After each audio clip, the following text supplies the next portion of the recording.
Mawra Hocane, a pleasure to be with you in London. How are you? Thank you. I'm good, I'm good. You have had a crazy journey of sorts, and I say that because not many people manage to become absolute sensations and complete a full-time education at the same time. Tell me about what the last 12 months have been like for you. I just firstly feel that we only think about the journey when you guys talk about it. Otherwise, we don't even realize. It's just a day-to-day thing that we're doing. But yeah, to be honest, the last 12 months, 12, yeah, they've been crazy because I think about 10 months ago I started Angan and we're still shooting it. Yes. And then meanwhile Jawani Phir Nahi Ani 2 happened. So I've been just juggling between the two projects because both were equally important for me. And then I had my LLB final. This is the thing, right? Because most people, when they choose movies or film, or TV, sorry, they give up their education. They just put it aside. It's not important because you know you've got a secure career in front of you. But you chose not to do that. See, I have nothing against people who halt their education and they never go back to it, because I think people find their own peace and their own, life journeys. But for me, education is not, it's not a degree. I feel like it's a constant process. If you go back to the university, you're learning every day from your faculty, from the students around you. And I also feel that going back to the university made me feel more normal and grounded and, like a normal person at the university. So yeah, that kind of gave me a break from the madness that we are. At the same time though, it gave you a break, but I know your journey. I know that you've dreamt of being on the big screen from a small age. You've dreamt of being part of this industry. When you take a step back, you go back to Lahore, you focus on your education, you're missing out on work. You're missing out on TV projects and film projects that went to other actresses. Is there not a slight moment of insecurity that creeps in? So I started my LLB about 5 years ago. And then I went to India after 1 year. And then when I came back, I resumed it. I just... I may not have started it now, but because I had already started it, I didn't want to leave it incomplete. Okay. I would like to finish what I start. Okay. So it was more of that. And then I also believe in fate and destiny, and whatever's meant for me is going to come to me anyway. Also, I haven't been giving too much time to my studies. I've been lucky that I have great teachers who are ready to invest their time in me in the last few months before exams. But this year around, it was crazier because I was shooting for Jawani Phir Nahi Ani 20 days before my exams. Right. And I would study in the morning. Like, we used to have a 9 a.m. call time. I would wake up at 6 and I would study till 8:39 and then get ready for the shoot and then come back home and then try to revise what I studied in the morning. And half those shoots were abroad as well, right? We were in Dubai. We were in Dubai. So most people when they're in Dubai, they would want to enjoy the luxury of Dubai. They'd want to be chilling. If they've got any downtime, they'd want to be relaxing. And you were studying at that time. Yeah. Did you take a book to the beach or? Not to the beach. I would stay in the room because as soon as you get out of the room, you wouldn't want to study. See, I'm a normal person at the end of the day. I would also want to chill. But yeah, I tried to stay focused. But yeah, it's also because my mother gets really happy about me going back to education again and again. And it's just a lot of things that have made me complete my degree. Was it parental pressure to complete your degree? Because I guess, you and your sister choosing to be part of the entertainment industry would have raised eyebrows by certain family members anyway. It does in every family. Right. But then for you then to leave your education, abandon halfway as well, would probably have raised further questions. So was there a sense of responsibility there? I feel my parents are pretty chill about it. Especially my mother, she's the one who'd asked us very clearly to follow our dreams. Right. She'd say that to me and to my brother and to my sister. So that is why we are where we are. But I think I had a little pressure of finishing what I started. Mummy said that since you've started it, you might as well finish it. Yeah. So I think that was there. I would not want to leave things midway. In 2016, your career was going from strength to strength. Sanam Teri Kasam, a very successful Bollywood film release, and it found a lot of love from a certain section of the audience, mostly soppy teenagers who were absolutely heartbroken watching this film, and it gained a sort of cult status as it went on. But that feels good. Yeah, it did. But a few months down the road, just when you thought maybe your career was going to progress in that country, that you were going to carry on signing films there, all actors from Pakistan were told they could no longer work in Bollywood. Was it, or did it feel like a step backward going back to Pakistan, having to try and not re-establish yourself, but certainly make an effort to be seen again, to be heard again, to be in the right circles again? I feel like Alamia has been very kind. I've never had a time in my career where I didn't have projects, so I don't know that feeling. Plus, I also felt that I'm too young to feel bogged down about Were you upset? something. I may be upset about the few things that were in process, but then because there's so much work in Pakistan as well. As an actor, you're never free Yeah. to have time to sulk. Yeah. So yeah, that helped. So I've been lucky that way, that I've gotten ample amount of love in Pakistan and in India, both. Yeah. And when I came back to Pakistan, I had great projects, on my platter. So yeah, it was that little, maybe a mini second sulking, but then I was back to work. I don't want to get political in this interview, but I was with Harshvardhan a few months ago. He was Really? he was in London in not too long ago. I haven't seen him in a year and a half. So it wasn't too long ago. It was about a month or a month and a half ago that he was here. He was promoting his upcoming film Paltan in the Right, UK. right. And I asked him about Sanam Teri Kasam and the experience of working with you, and he was all praise for you and all love for you.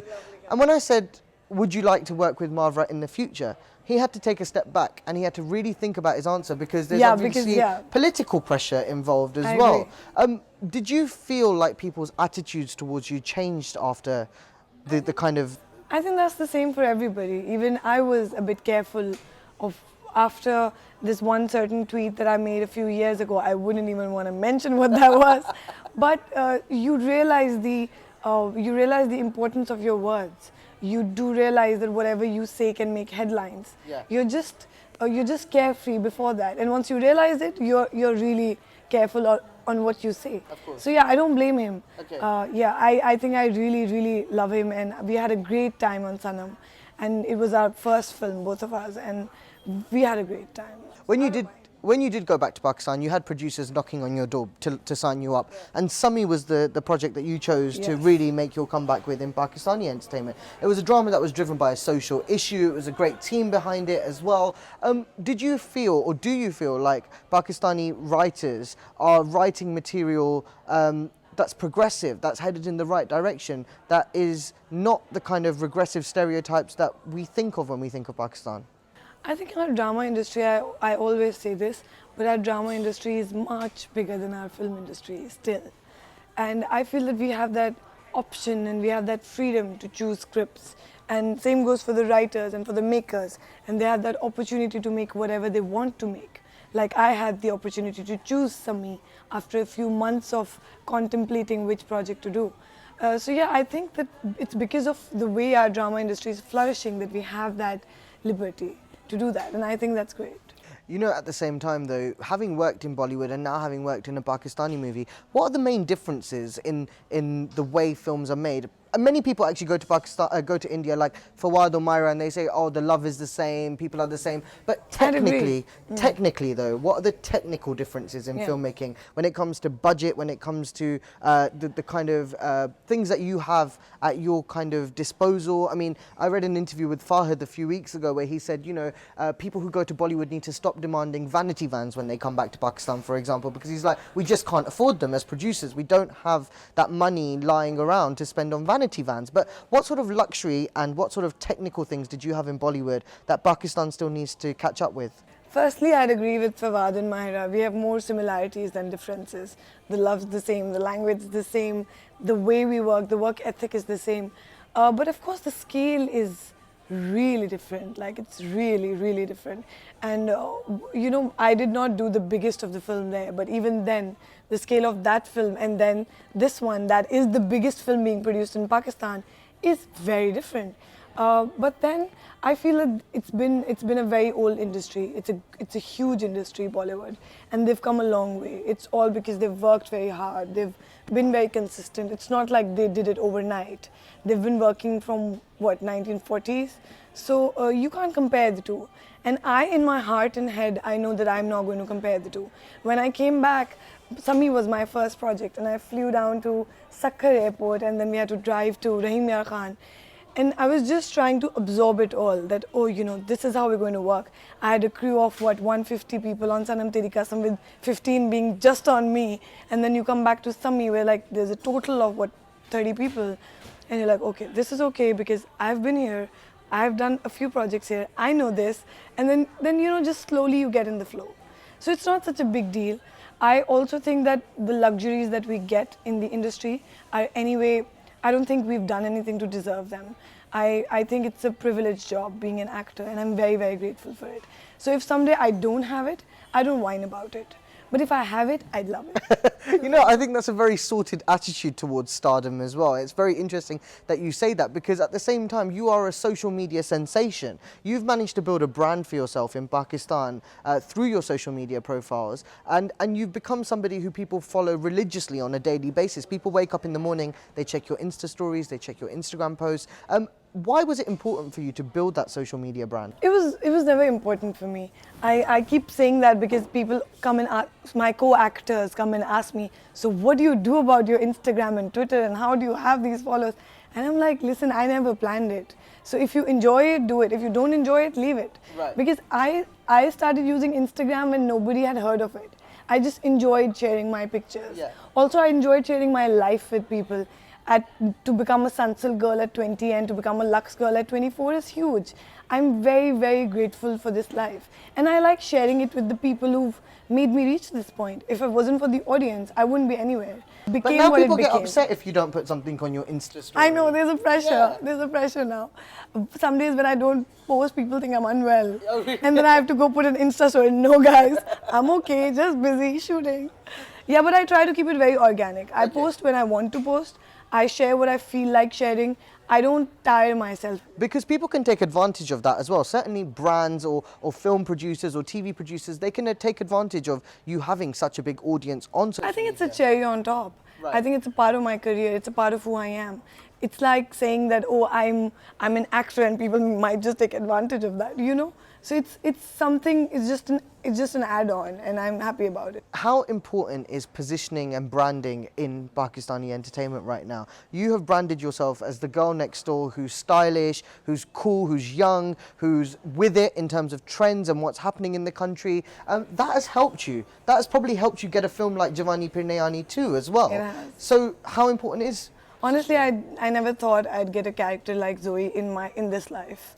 I always thought that I'll bag all the characters for crime. Really? Always, yeah, because... You had done that already? Yeah, I mean, when Sanam Teri Kasam happened and I got a call from Bollywood, and they just called me and they said, you know what, we've auditioned 200 girls, but we desperately need somebody who can cry and still look pretty, because the heroine cries all through the film. And I'm like, really? I mean, a Bollywood call, that too for crying? Okay, sure, let's just go and do it. But Zoe is the first character where Nadeem said, "Tumhe rona nahi padega." And I said, yes, please give it to me. I'm a happy person, I'm a good soul, I want to smile on screen. Yeah, I think it's important to project yourself the way you are. But I never bagged roles for who I was anyway. Yeah. I mean, I've cried, I've been divorced, I've had children, I've died in Sanam Teri Kasam. Yeah. So it had nothing to do with the kind of image I was portraying or who I am that I was portraying on social media. But it certainly helps, right? It certainly helps if you project yourself that way on social media. At least somebody like Nadeem Beg can see. I mean, probably this is the first time it's helped me. Right. Maybe this is the first time Nadeem thought that, oh, this is, because he knows me personally. But you say it's the first time, but surely that's the most important time, because you're working with the country's most successful filmmaker. I'm working with the best. So clearly you did something right for him to think of you like I mean, sure, but unconsciously. I was not aware. I think more than my social media, they've known me as a person. My sisters worked with them time and again, and I've met them often. Yeah. So maybe they thought that, this is the girl we know, and this is what they show on TV or the Indian movie that she's done, so let's take her out of that. Yeah. So I think, but again, I think to do a glamorous role is tougher than going without makeup and crying. This is very interesting you say this, because Sonam Kapoor and Kareena Kapoor said this recently when It's Veere true. the Wedding released. They It's were like, true. it's a lot harder to be glamorous on screen. Why? It's true. See, because you're trying to be... So, I'll speak for myself. Zoe is a very rich, bratty, sassy girl who's... Couldn't relate? I mean, I could, but not to that extent. Sure. When you watch the film, you'll know. I don't think I'm bratty at all. And I don't think I'm that rich either. But I feel that when you're playing a glamorous character, you have to be really on point. Sure. In Sanam Teri Kasam, I wouldn't even look in the mirror twice. I mean, I just go on set and I start shooting. Right. Because I didn't have to care how I looked like, if I was crying how I looked like. You know, everybody else may be watching, ke baal theek ho ya ye theek ho, but mere pe koi pressure nahi tha. In this, I had to know who my stylist is, who my makeup artist, who my hair person is, because it had to be the way Nadeem thought or Wase wrote. Yeah. So yeah, the pressure's there to be glamorous. Not just working with Nadeem Beg is a big deal, but to be paired opposite Fahad Mustafa is also a big deal because he's very successful. Right. You know, he's an absolute rage in Pakistan Right. and globally actually, Right. and he's a very, very good actor. So to be paired opposite him and to be acting in scenes alongside him, did it make you want to up your game in those scenes as well? See, I worked with Fahad 4 years ago in a serial. Right. And we vibed from the word go ever since. And then Urva's worked with him in 2 films. Yes. So I've known him and I was very comfortable shooting with him. So when I was told that I'm paired opposite Fahad, I couldn't be happier. Because firstly, he's very successful. So that helps. Yeah. And then he's just a dear friend, and it's just so comfortable to do the romantic scenes or the songs or whatever. And he's a great co-actor. Yeah. Like he would really be there for you in the scenes, in the songs. So I think that kind of helped us build our chemistry, and I hope I'm not talking too much. I hope the chemistry is actually going to look good. I think it does look good actually so. already in the songs that I've released from the film. I really hope so. You know what your sister did with Punjab Ne Jaangi was prove that you don't have to have the biggest role in the film to leave an impact. To you know, and I really feel that. Is that the kind of selflessness actors need in Pakistan? Because I read an interview of Humayun Saeed where he said young actors have too many nakre. Young actors come with too much baggage. They think too much of themselves because they have big social media followings. They don't come ready to kind of absorb themselves even if the role is small. But you and your sister have a very different work ethic to that. See, I wouldn't blame the young actors who are in this industry alone. It's very easy for this industry and the following and all of this to get to you. It's very easy. It's because it's the 2 of us and now, mashallah, the 3 of us. So we always sit down at home and not consciously, but we always hold these conversations. And I have to be at this interview what I am at home. Yeah. So there's a check and balance. Right. I feel like Urva is the check and balance in my life. If any day I'll be bratty on set or if I'll give some nakras, she's going to be the first one to slap me. She's going to be like, shut up, okay, you wanted to do this, so better behave yourself. So I think we have that right balance in each other. Right. I don't think many people have it. I've seen it. I know a lot of people who are in the industry, who are popular, who are alone, who don't have that check and balance from family because their family is not from the industry. So I think that helps us. So I wouldn't take too much credit for being the way I am. It's mostly because of Urva, and then it's because of Farhan Bhai and my mother and the way they've kept me and the way we keep each other. So yeah, I wouldn't blame the actors who have nakras. Finally then, as somebody who is from the young generation in Pakistan, what are your hopes for the industry, both for TV and film? We know, like you said, TV is far more successful than film is at the moment, but both still have room for improvement. So if you could objectively say, this is what I want to see change in the Pakistani entertainment industry in the next 3 years, for example, what would it be? Honestly, I don't understand the technicalities too much. I just go to the sets and do my job. Is what I do. My sister may not be like that. She actually notices everything and she sees where the industry is going. I'm less like that. I actually just I know that I want to do like 8,000 more movies and dramas. That's all I know. So I hope that I'm able to do that because of my industry and because of wherever I work. I'm very grateful for the kind of environments we get and the kind of setups we have for us to show our talent, because talent is nothing without projection. Yeah, so I hope and pray that it gets better and better because I want to do 8,000 more movies. Amazing. And we want to see you in them. Mawra, it's been a pleasure. Thank you so much. Thank you. Thank you.